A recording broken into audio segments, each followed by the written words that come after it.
Hello and welcome, viewers. Today we have the distinct honor of hosting Mr. Wamkele, the Secretary General of the African Continental Free Trade Area. Thank you for joining us, Mr. Wamkele. Thank you. Thank you for having me. Thank you. Without further ado, how far have we come in implementing the African Continental Free Trade Area agreements?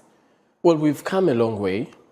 In 3 years, 47 countries have ratified the agreement establishing the AFCFTA, which is quite significant, considering that we started implementation of the AFCFTA in the middle of the COVID-19 pandemic, when countries were shutting down their borders in 2020.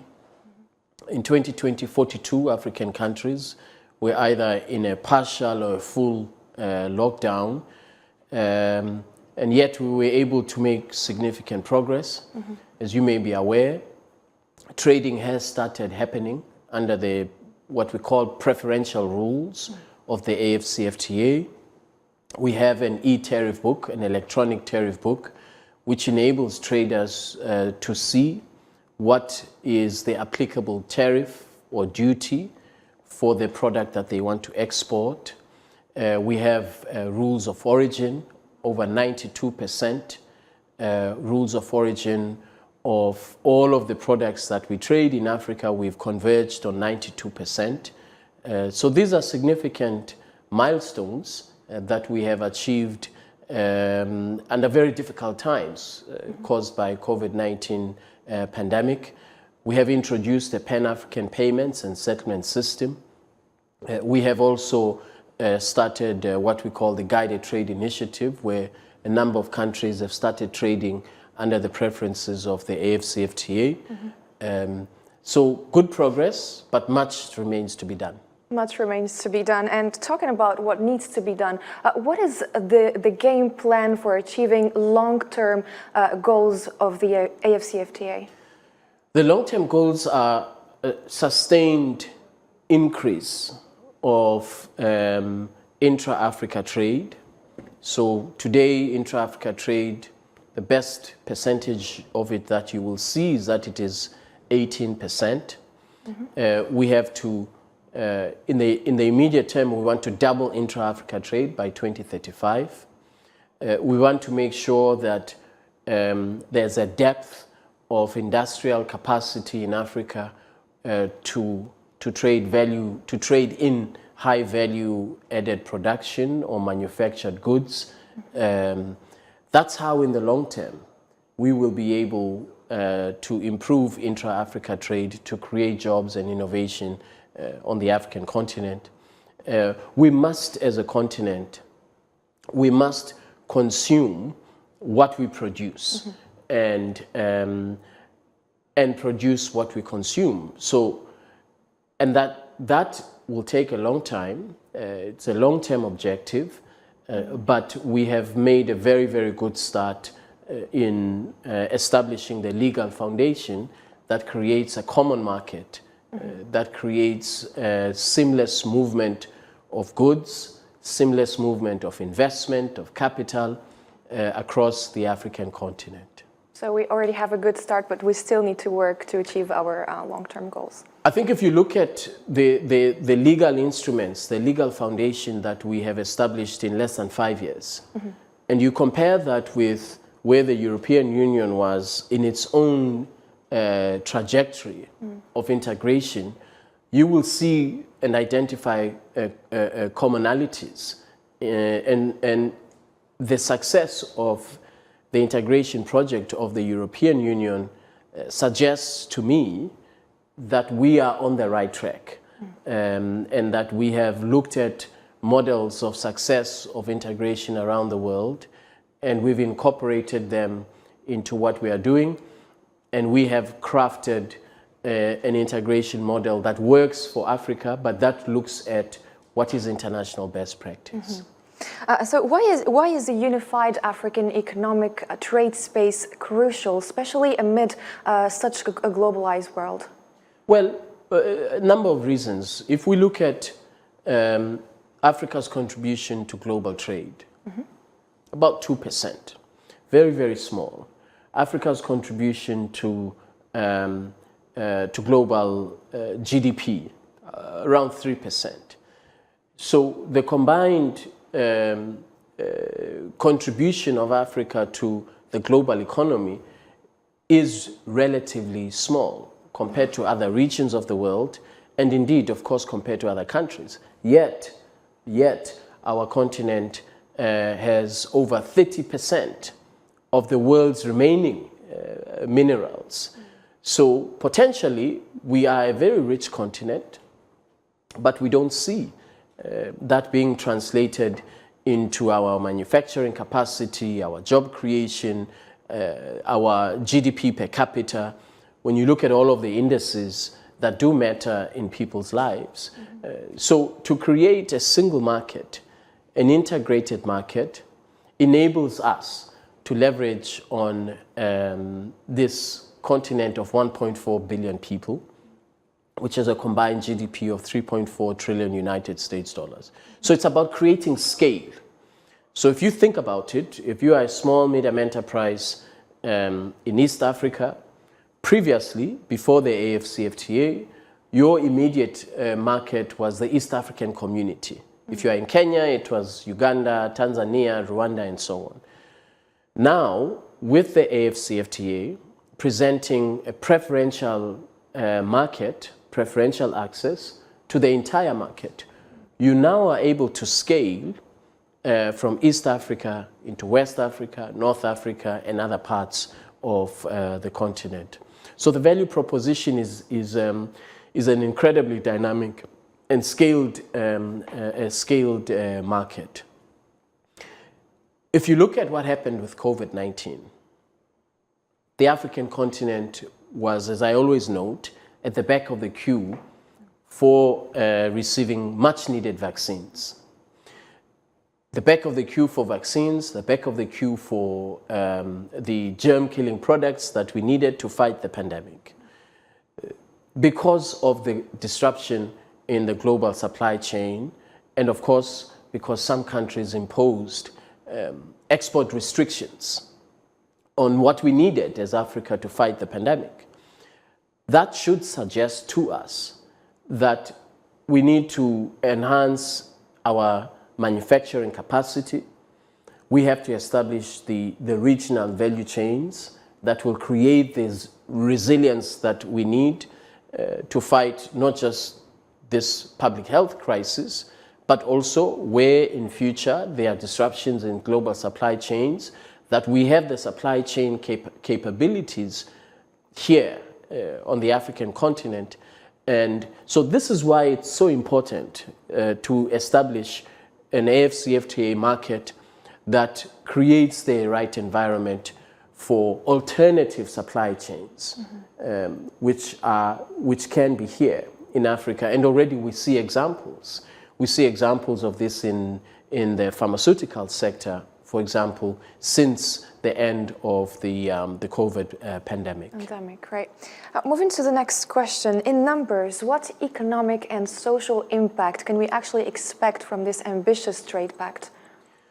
Well, if you look at the projections of the World Bank projects that by the year 2035, the African Continental Free Trade Area has the potential to lift over 50 million Africans out of abject and moderate poverty, to contribute up to $300 billion to Africa's GDP, to increase Africa's intra-Africa trade by in excess of 50%. All of these are the potential socio-economic impacts, plural impacts of implementation of the AFCFTA. Similarly, the International Monetary Fund is equally optimistic about the AFCFTA and its impact on economic growth in the African continent. And I think what we've seen with the COVID-19 pandemic, if I can go back to that example again, what we saw was a 35% reduction in Africa's overall exports in 2020 and 2021 because the African continent was overly exposed to the market, the export market in Europe. And so when the export market in Europe shut down, the African continent suffered. So creating a market of our own will enable us to establish the resilience, whether it's export resilience, import resilience, supply chain resilience that we need. I believe that in the long term, that is what the AFCFTA positions us for, both from a socio-economic impact, but also from the impact of competitiveness. Mm-hmm. Now, moving to, since we talked about the importance of this AFCFTA, mm-hmm. the challenges, the impact. So what are the key hurdles slowing down the full implementation of this ambitious project? There are a number of hurdles and challenges. The first, of course, is the ever-changing global geopolitical context, mm-hmm. Which has an impact on what we're trying to achieve. The coup d'etats that we have seen in countries in West Africa disrupt trade and shut out traders from markets. From other markets in the region. Mm-hmm. Macroeconomic imbalances that we see, the currency fluctuations, all of these are, in a sense, externalities. But in the immediate trade area, some of the challenges include institutional capacity of countries that has to improve in order for them to see the advantages of the AFCFTA or ZLECAf. The need for us to accelerate industrial development that will enable trade in value-added production, whether it is in the agro-processing sector or manufacturing. Mm-hmm. These are challenges that we have to overcome as we implement what you correctly describe as a very ambitious trade agreement. Mm-hmm. Right. What do you think about the external interventions? How are these external interventions and attempts of foreign influence, how are they hindering our path towards a united African trade zone? The attempts at influencing mm-hmm. the direction that we are taking as Africans will always be there. Mm. And we have to make an assessment of each attempt and assess that attempt on its merits. Some attempts to influence us are positive. Some attempts to influence us are negative. So we've got to make an assessment mm-hmm. of what is the trading partner or the development partner or whichever kind of a partner, what are they proposing? Mm. But I think what has got to be the guiding principle when we make an assessment of influence is it in the best interests of Africa? Mm. Is it in the best interest of Africa's economic development? Is it in the best interest of Africa's boosting intra-Africa trade? I want to give you an example. Mm-hmm. If country X comes and says to us, we are very much interested in encouraging investment and manufacturing in Africa, in the AFCFTA market, that's a very positive influence. Mm-hmm. If country X will encourage their investors to establish a commercial presence which would create jobs in the AFCFTA market and create innovation and spur on the economic activity that we want to see, that is a positive influence. And there are those development partners who have approached us with that in mind. Mm-hmm. But as I said earlier, we have to assess every kind of an attempt to influence us on its own merits. Mm-hmm. Understood. Now, African projects, there are a lot of African projects. For example, the Trans-Saharan Highway, the Tindouf-Zouirat Road. How do they boost economic integrity in Africa? It's a very good question. You know, the fragmentation over the last 60 years is very, very deep. The continent is fragmented in regions and countries. The trade corridors that are in existence and those that will be established have a very instrumental role in connecting the different regions of the African continent. And so, for example, the trade corridor that Algeria is investing in and building, the trade corridor that will connect Algeria with Mauritania, which would then open and grant Algeria access into West Africa, into the West African market in countries south of Senegal. These are very important trade corridor linkages that have a very positive impact and contribution to intra-Africa trade. So we have to invest more in these trade corridors, in transport corridors, to ensure that the connectivity that we want to see facilitates the enhancement of intra-Africa trade. Right.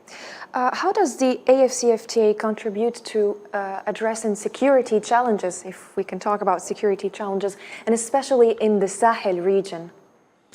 Well, there's no direct instrument that we have. It's a trade agreement.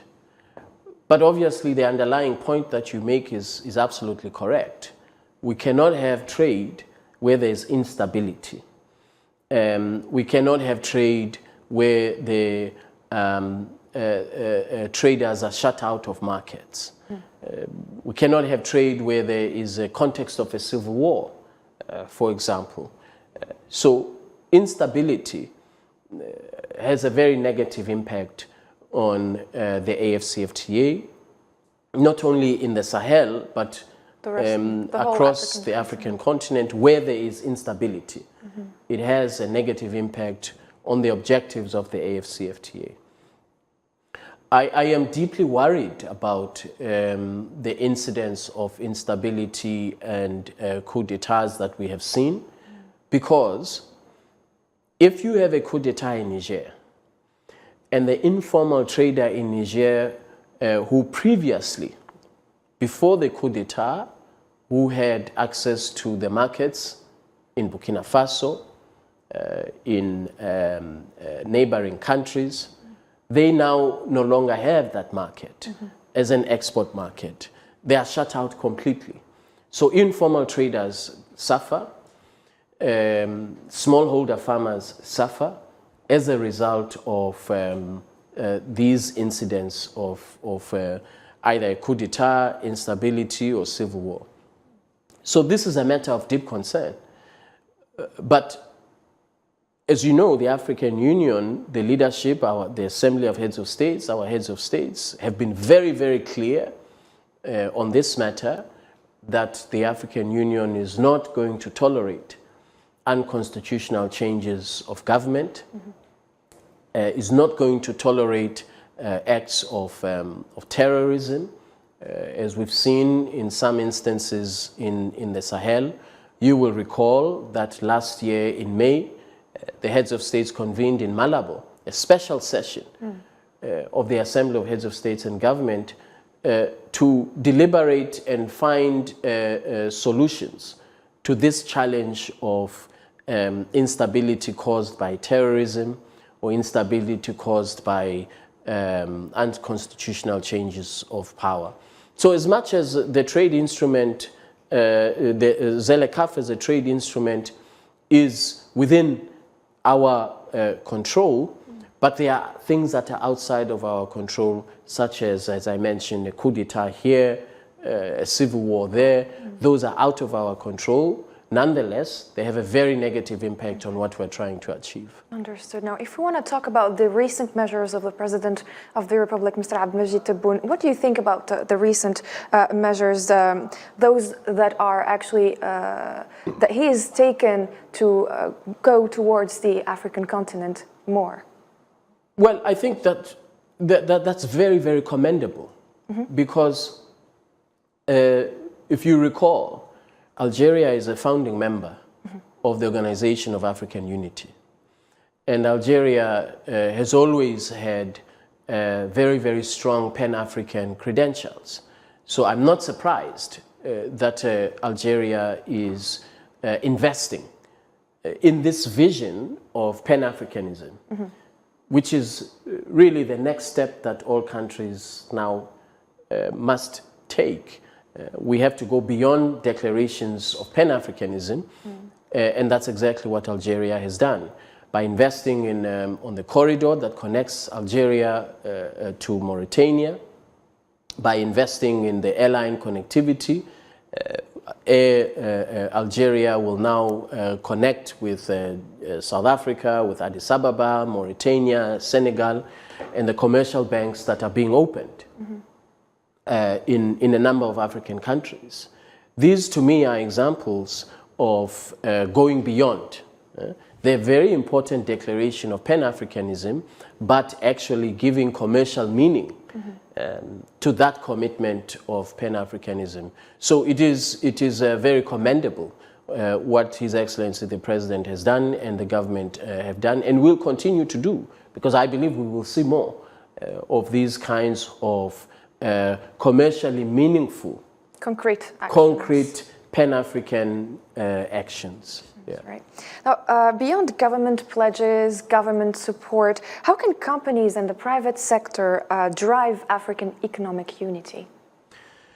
We introduced the Guided Trade Initiative, as I mentioned earlier, which started with 8 countries. Next year it will be 31 countries. And this morning, His Excellency, the Minister of Trade, announced that Algeria will be part of the Guided Trade Initiative. The Guided Trade Initiative is private sector. It is small, medium enterprises, it is large corporations in Africa who are seeking to expand to new markets or invest in new markets or import products and services from new markets across the 47 countries that constitute ZLECAf. So private sector is a key driver and a key pillar of implementation of ZLECAf. It is not governments that trade. What governments have to do is to create the enabling environment, which is a very important role that they have to play. But the primary beneficiary and the primary drivers are the private sector. The private sector. Now, how does the AFCFTA empower African nations both politically and economically?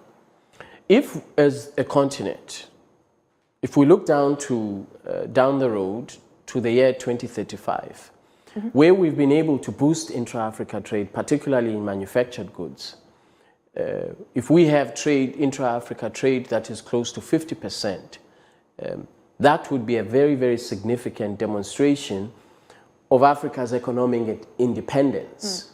It would be a very strong indication that the African continent is able to be self-sufficient, and that the African continent, faced with another pandemic or another global disruption of supply chains, that the African continent can provide itself with the solutions to a challenge, if it is in public health, in a crisis, public health crisis, COVID-19, similar kind of crisis, or indeed if there's an economic crisis outside of the African continent, in a market to which we export. All of these externalities that have caused very, very materially severe negative impacts on Africa's economy, we will be able to reduce that negative impact because we have a domestic market. And the domestic market is the AfCFTA market. So creating resilience in supply chain, in manufacturing, in food security, all of these things really depend on us as Africans. Thank you very much, Mr. Wamkele. Thank you very much for these insights, for your time, and for joining I24 News. I think our interview has come to an end. Thank you, dear viewers, for following us. Stay tuned for more.